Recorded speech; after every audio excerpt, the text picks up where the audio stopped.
अब एक system thermodynamic equilibrium में कब होगा? थर्मोडायनामिक इक्विलिब्रियम में होने के लिए उसे 2 to 3 टाइप्स ऑफ इक्विलिब्रियम्स को जस्टिफाई करना पड़ता है। अब ये सारे थर्मल, मैकेनिकल और केमिकल इक्विलिब्रियम हर प्रॉब्लम में नहीं होंगे, हर प्रॉब्लम में सिचुएशन डिफरेंट होगी। तो लेकिन यहाँ पे हम जनरली इनको थोड़ा डिस्कस कर लेते हैं। थर्मल इक्विलिब्रियम का मतलब ये है कि टेम्परेचर डिफरेंस उस सिस्टम के अंदर कोई भी नहीं है, यानी मिसाल इसमें टेम्परेचर 35 डिग्री से थ्रू आउट 35 है, तो इसका मतलब ये थर्मल इक्विलिब्रियम में है। इसी तरह मैकेनिकल इक्विलिब्रियम का मतलब ये है कि सिस्टम के अंदर जो फ्लूइड है उसके अंदर कोई ऐसी चीज़ नहीं है जो उसका प्रेशर बढ़ाएगी। सिस्टम का प्रेशर कांस्टेंट है।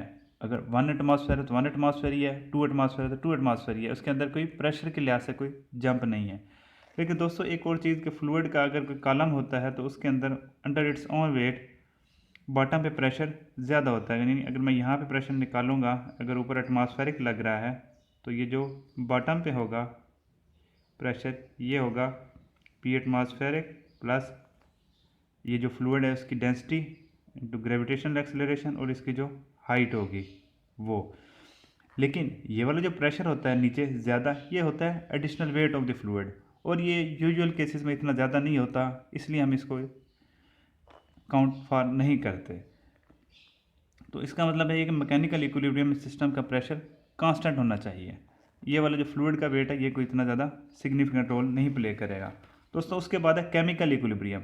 केमिकल इक्विलिब्रियम का मतलब ये है कि सिस्टम जो है वो केमिकली स्टेबल रहे। केमिकली स्टेबल का मतलब ये है कि उसके अंदर कोई केमिकल रिएक्शन ना हो।